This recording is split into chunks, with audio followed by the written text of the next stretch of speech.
Il faut que, je le disais bien, il faut que tout finisse pour tout recommencer. Qu'est-ce qui se passe exactement aujourd'hui? D'abord, peut-être sur le front militaire. Vous prenez un peu, Jacques Beau. Alors, bonjour.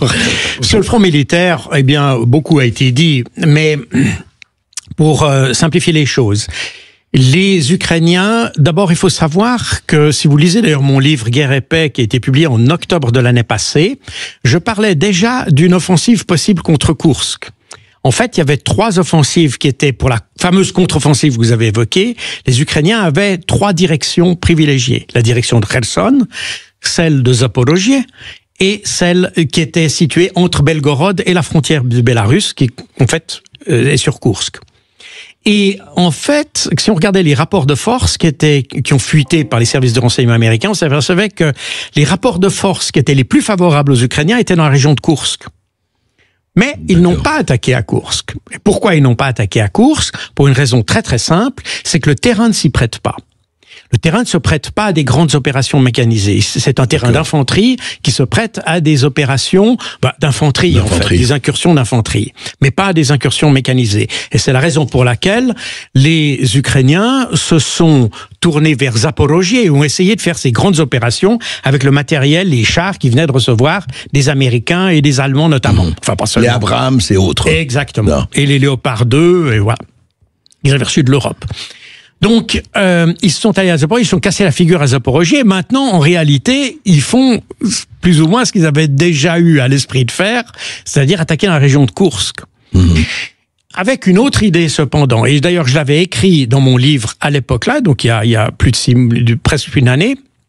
J'avais écrit, si les Ukrainiens attaquent là, c'est plutôt pour tenter de déstabiliser la Russie que d'avoir un succès militaire, en réalité. Et c'est exactement ce qui s'est passé. D'ailleurs, vous avez, si on a lu ou écouté ce que, d'ailleurs, nos médias ont dit, mais les commentateurs ont peu relevé, que Zelensky avait dit que l'objectif stratégique pour l'Ukraine, c'est de porter la guerre sur le territoire russe. C'est ça, oui, et il le dit depuis le début de cette année, en fait. Et c'est donc ce qu'il a fait, de différentes manières, des actes terroristes d'ailleurs. Il y a eu des attaques contre des radars, des stations radars ukrainiennes. Il y a eu différentes attaques sur le sol russe. Et celle-là est la principale attaque substantielle, si vous voulez. Déstabiliser un peu le front russe. Alors l'idée, c'est pas vraiment déstabiliser le front russe. L'idée est, d'ailleurs, stratégiquement, c'est pas complètement idiot, sauf que ça se passe à un mauvais moment et avec des mauvais moyens.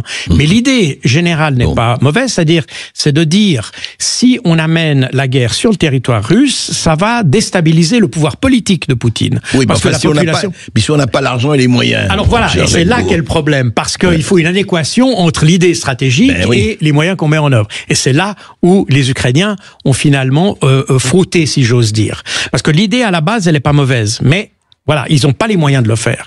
Et vouloir, c'est le problème qu'il y a entre la Russie et l'Ukraine.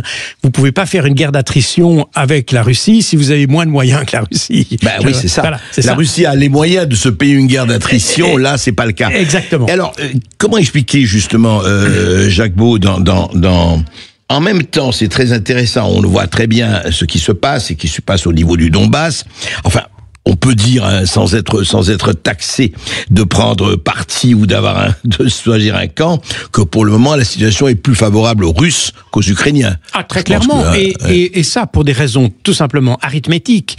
C'est-à-dire que pour attaquer à Koursk, les Ukrainiens n'avaient pas assez de moyens. Donc, d'une part, ils ont dû retirer des moyens dans les zones de combat principales. Car si on regarde le taux de perte qu'il y a actuellement sur l'ensemble du territoire ukrainien, on s'aperçoit que les pertes sont dans le secteur du Donbass. C'est-à-dire que c'est là que se déroulent les combats. C'est ça. Ouais, encore et toujours. Par conséquent, ouvrir un autre front, si j'ose dire, il fallait prélever des troupes sur la zone des combats principaux pour les mettre sur un terrain secondaire. Et par conséquent, les Ukrainiens ont dilué leurs forces ce faisant. Et ils ont dilué d'une autre manière parce qu'ils ont étendu la ligne de front qui était d'environ 900 km, ils l'ont étendue de 150 km. Donc ils ont étendu leur ligne logistique, leur structure de conduite, etc. Ils ont un peu dégarni le Donbass. Ils ont dégarni le Donbass pour faire l'offensive à Koursk. Une offensive qui n'a pas de synergie avec les autres. Parce que si vous regardez la carte, vous voyez que c'est très distant des opérations principales. Du point de vue de la stratégie, c'est un peu... Voilà, du point de vue de l'art opératif, je dirais, c'est très mauvais. C'est vrai, voilà. Je comprends. Et donc, il était pratiquement automatique que les Ukrainiens aillent dans un problème. Et d'ailleurs, aujourd'hui, si on regarde aujourd'hui ce qui se passe sur le terrain, on s'aperçoit que les Ukrainiens sont en train de retirer les troupes de Kursk pour les remettre dans le Donbass. Ouais, alors justement, on va faire peut-être un peu de géopolitique, mais enfin, encore qu'on est dans la stratégie. En même temps que tout cela, ce que vous décrivez, Jacques Beau, on voit que l'OTAN va de plus en plus martialement, la priorité absolue est à l'Ukraine, nous allons continuer, nous allons fournir. Est-ce que, par rapport à la ligne rouge que s'étaient donnée les Américains, évidemment, qui sont les principaux bailleurs de fonds de l'OTAN, et puis tous les autres, est-ce que des lignes rouges ont été franchies sur le plan de la fourniture d'armement? Je ne parle pas de l'argent, etc.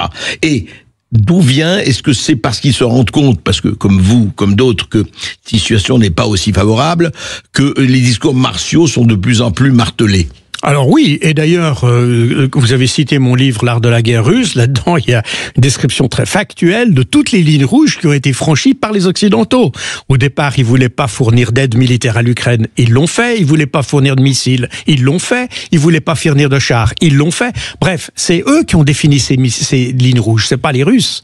Les Russes, finalement, n'ont défini qu'une seule. Et encore, ils l'ont pas défini très nettement, mais dans le discours, on peut le subodorer, c'est le fait d'attaquer dans la profondeur du territoire russe. Ça, c'est une ligne rouge russe. Oui, c'est sûr. Mais, et ça peut s'expliquer assez facilement, mais toutes les autres lignes rouges sur les matériels qui ont été fournis à l'Ukraine, c'est pas des lignes rouges russes, ce sont des lignes rouges occidentales. Et c'est eux qui les ont systématiquement franchies. On va continuer à en parler avec Jacques Beau après cette pause. Qu'est-ce qui se passe là-dessus? Parce qu'on a l'impression effectivement qu'on est là dans une espèce de, je ne sais pas comment dire, de karma, de destin implacable. Et nous, on est là, on regarde, on témoigne, mais jusque à quand? Et Jacques Beau aussi, et nous sommes tous aussi dans tous nos états depuis cette guerre et depuis d'autres choses.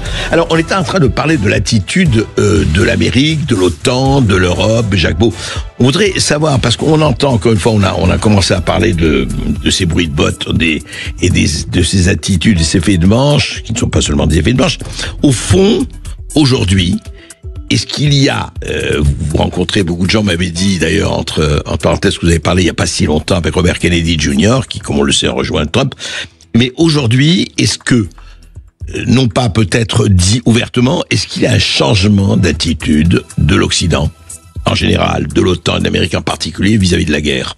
C'est-à-dire que l'OTAN aujourd'hui est assis entre deux chaises, si j'ose dire. D'une part, il est assis entre le narratif qu'il a eu jusqu'à maintenant, et c'est ce qui explique les déclarations enflammées de l'OTAN, etc. Et puis la réalité. Et la réalité est que, malgré toutes les promesses, parce que je vous rappelle qu'en mars 2022, pour faire renoncer à Zelensky de signer l'accord avec la Russie, on lui a promis une aide jusque nécessaire, n'est-ce pas? Et en fait, parce qu'on avait à l'époque l'idée que on pourrait vaincre la Russie très rapidement grâce aux sanctions. Alors, on est toujours dans cette dynamique-là. Aujourd'hui, on s'aperçoit que ça n'a pas marché et que cette guerre traîne en longueur et que les capacités de l'OTAN ne suffisent pas à répondre à la situation. Donc, on fait des tas de promesses à l'Ukraine et les Ukrainiens s'en aperçoivent aujourd'hui.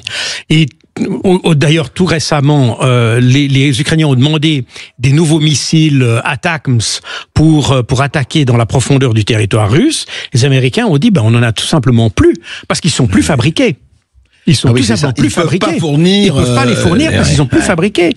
Il y a beaucoup de ces systèmes d'armes extrêmement complexes qui ne parviennent pas. Pour les missiles Patriot, par exemple, Zelensky, au début de cette année, enfin au printemps de cette année, a demandé 25 unités, c'est-à-dire, grosso modo, ça représente quelque chose comme 600 missiles.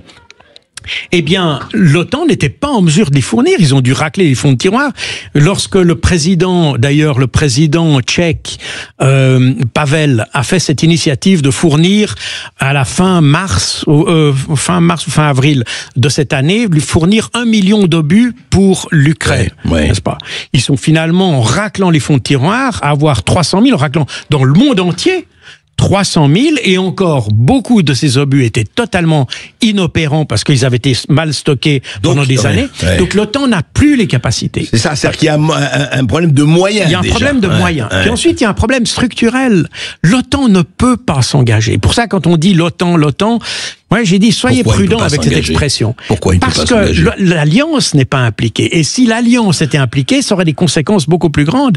C'est la raison pour laquelle tous les pays occidentaux, la plupart des pays occidentaux, ont fait des accords de défense bilatéraux avec l'Ukraine. Et finalement, s'il y a une aide fournie à l'Ukraine, elle se fait dans le cadre de ces accords bilatéraux et non pas dans le cadre de l'OTAN. Et c'est ça qui est très important de comprendre. L'OTAN n'a pas un accord, il n'y a pas un accord OTAN-Ukraine. Non, voilà, ça. Exactement. Ouais. Et l'OTAN, et les États-Unis d'ailleurs s'y refuseraient, parce que ça engagerait l'Alliance Atlantique, ce fameux article 5, et probablement la capacité nucléaire. Et c'est la raison pour laquelle, et ce qui montre d'ailleurs les limites de l'OTAN, puisqu'il a fallu faire des accords bilatéraux pour répondre aux besoins de l'Ukraine. Ça, et surtout que nous, on dit toujours la France n'est pas en guerre avec la Russie. Hein. Voilà, alors mais on a quand même un accord de sécurité avec les... Et puis, il y a un autre phénomène que j'ai vu l'autre jour d'ailleurs, qui m'a frappé parce que c'est totalement nouveau. C'est dans la presse ukrainienne, un article qui dit la guerre avec la Russie, Poutine a raison sur un point, c'est que la guerre avec la Russie n'est pas simplement une guerre pour l'Ukraine, c'est une guerre de l'Ouest et de la Russie, et non pas une guerre pour l'Ukraine. Intéressant, oui, bien sûr. Et donc, on le sait aujourd'hui. Et c'est dans le Kiev Post. Donc, dans le Kiev Post, voilà, exactement. Donc ça veut dire qu'aujourd'hui, les Ukrainiens réalisent ce qu'ils ont été la guerre par procuration sur leur dos. Qu'ils ont été l'objet d'une guerre par procuration, et qu'aujourd'hui, qui se trouve face à une défaite qui pointe le bout de son nez, eh bien, que c'est eux qui sont les dindons de la farce en réalité. Avec 500 000 morts pour rien, on peut le dire. Avec 500 000 morts pour rien, et puis une économie qui est détruite ou qui fonctionne plus. Et donc, on a vraiment une situation qui est catastrophique pour l'Ukraine, et que les Occidentaux, notamment les Européens, parce que les Américains s'en sont aperçus déjà à la fin 2022.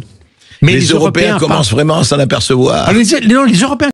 L'incursion de l'armée ukrainienne en Russie est un sujet qui suscite beaucoup de débats et d'interprétations, notamment dans le contexte du conflit entre l'Ukraine et la Russie. Jacques Beau, dans son livre L'art de la guerre russe, explique les causes profondes de cette guerre et critique le choix de l'Occident qu'il accuse d'avoir joué un rôle de l'escalade de la situation. Selon lui, l'Occident aurait poussé l'Ukraine dans une impasse en l'encourageant à adopter une position conflictuelle face à la Russie, sans tenir compte des réalités géopolitiques de la région. Il décrit comment les tensions se sont aggravées au fil des années, notamment après le Maïdan en 2014, et comment cela a conduit à la guerre actuelle. L'incursion ukrainienne en territoire russe peut être interprétée comme une tentative de démontrer la capacité de l'Ukraine à frapper au-delà de ses frontières et à défier la Russie sur son propre sol. Cela vise aussi à mobiliser le soutien occidental en montrant que l'Ukraine reste offensive malgré les difficultés. Mais cette stratégie comporte des risques. Elle peut renforcer la propagande russe en justifiant ses actions militaires et en consolidant le soutien interne autour de Vladimir Poutine. De plus, une telle opération risque d'aggraver la situation humanitaire et de causer des pertes civiles, ce qui pourrait tenir l'image de l'Ukraine sur la scène internationale. Jacques Beau critique ces actions et en soulignant qu'elles reflètent une mauvaise compréhension des dynamiques militaires et politiques. Selon lui, ces incursions ne changent pas fondamentalement l'équilibre du conflit, mais alimentent une escalade qui profite surtout à l'industrie de l'armement et à certains intérêts géopolitiques. Il estime que l'Occident, au lieu de chercher une solution pacifique, aurait encouragé une logique de confrontation qui ne bénéficie ni à l'Ukraine ni à la Russie, mais qui fragilise toute l'Europe. Pour Boltz, l'incursion ukrainienne en Russie illustre la difficulté pour Kiev de maintenir l'élan militaire et politique nécessaire pour résister à une Russie bien plus puissante.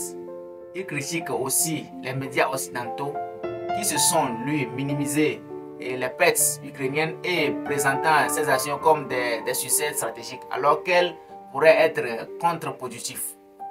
Selon cette analyse, une solution durable ne pourra émerger que par des négociations, mais celles-ci se sont rendues presque impossibles par les tensions croissantes et le refus de nombreux acteurs de faire des compromis.